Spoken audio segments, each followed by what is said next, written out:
Magandang araw po sa ating lahat. Ako po si Ginoong Joselito Sinsoro Jr. at ako po inaatasang mag-ulat o ibahagi ang aking paksa ngayon patungkol sa panulaan sa panahon ng Amerikano. Ngunit alamin muna natin kung ano ang mga nangyari nung panahon kung anong mga nangyari sa atin nung panahon ng Amerikano, kung ano pa ang ating estilo doon sa panahon ng mga Amerikano. Okay. Sa kabila ng mahabang pananakupan ng Kastila, bagyang nakamit ng mga Pilipinas ang kalayaan sa umano'y tulong ng Amerika. Gayunman, kulang ang tulong ng mga ito dahil natuto ang mga Pilipino na lumaban at magkaisa. At nagkaroon sila ng sariling lakas upang ipagtanggol ang ating bayan, no? Sa ganitong pananaw, class, ay ang suporta ng Amerika ay naging dagdag puwersa. Ngunit itintuling pa rin itong utang na loob.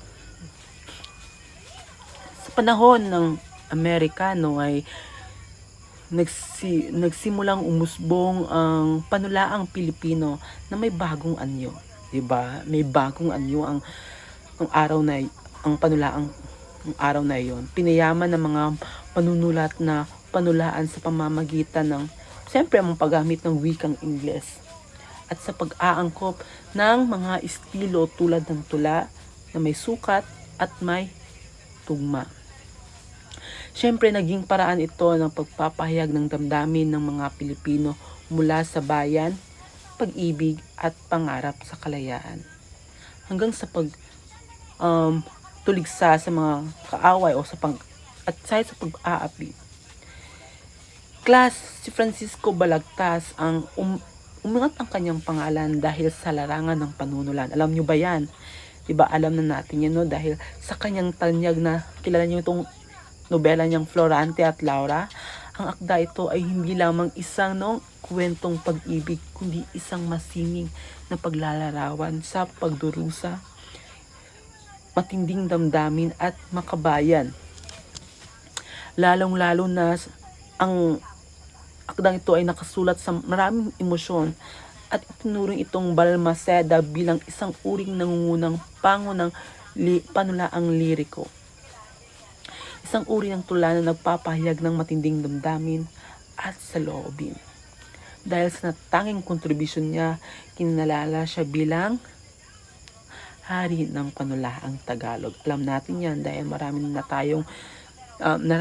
tayong asinaturang pabalik-balik siya.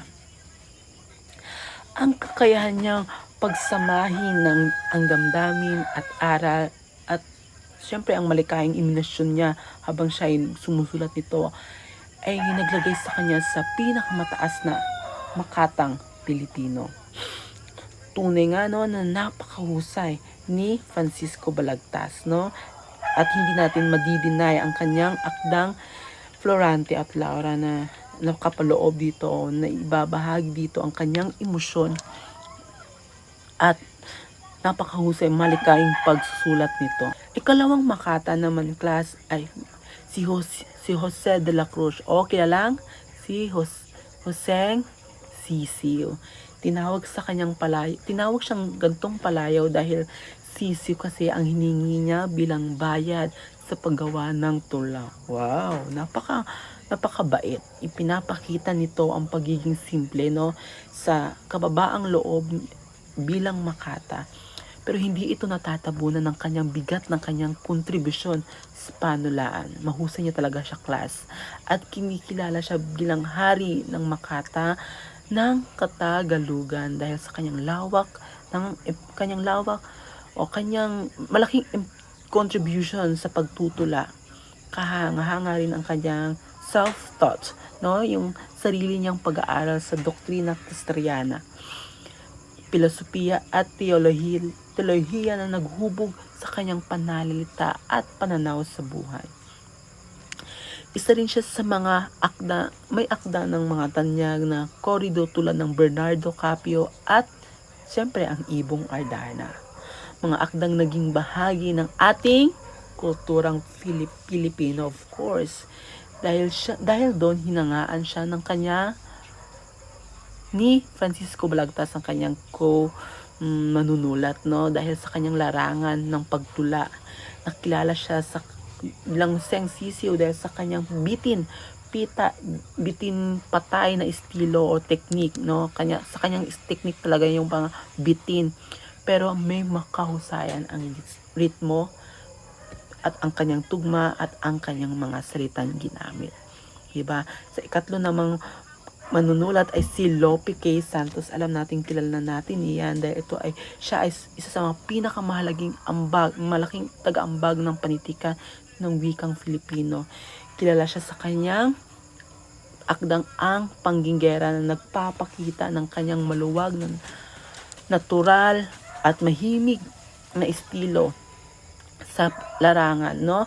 Pinaktibay niya ang aklat ng puso't diwa. Kilala din natin yung Banaag at Sikat na lalong-lalo na ngayon sa ating DSED Field 50 noon, meron talaga yung Banaag at Sikat. And tumutukoy sa panlipunan, no? Sinasabi pa na ito ay naglatag ng pundasyon ng ideyang sosyalismo, di ba? Ito ay nangyari talaga sa ating, at higit sa lahat, tinanggurian siya ng ama ng balarila ng wikang pambansa. Malaki ang naging ambag niya sa pagbuo ng balarila at paggagamit ng wastong gamit ng wikang pambansa. Siya ang tunay ng Filipino, no, ang ate, at napaka-proud tayong sabihin na tayo ay naging kasali, naging residente ng Pilipinas dahil may mga gantong makata talaga. Si Jose Corazon de Jesus naman ay kilala rin sa pinakatanyag niyang akda na sa kanyang panahon na nagiiwan ng malalim ng bakas sa panitikang Pilipino. Ilan sa kanyang mga tanyag na akda ay Yung Bayan Ko. Alam natin yan, di ba? Na tinatapon ng kapalaran. Makikita ang kanyang mga akda na may sentimental na romantiko at madamdaming estilo. Dahilan kung bakit madalas siyang inilalarawan bilang makatang malungkutin at mapagbulay-bulay. Mas nakilala siya sa pangalang Huseng Batute, di ba? At itinanghal bilang kauna-unahang hari ng Balagtasan dahil sa kanyang husay sa pagtatalo sa pamamagitan ng tula. Wow, di ba? Ang pagiging makata niya ay hindi lang, no, para sa aliw.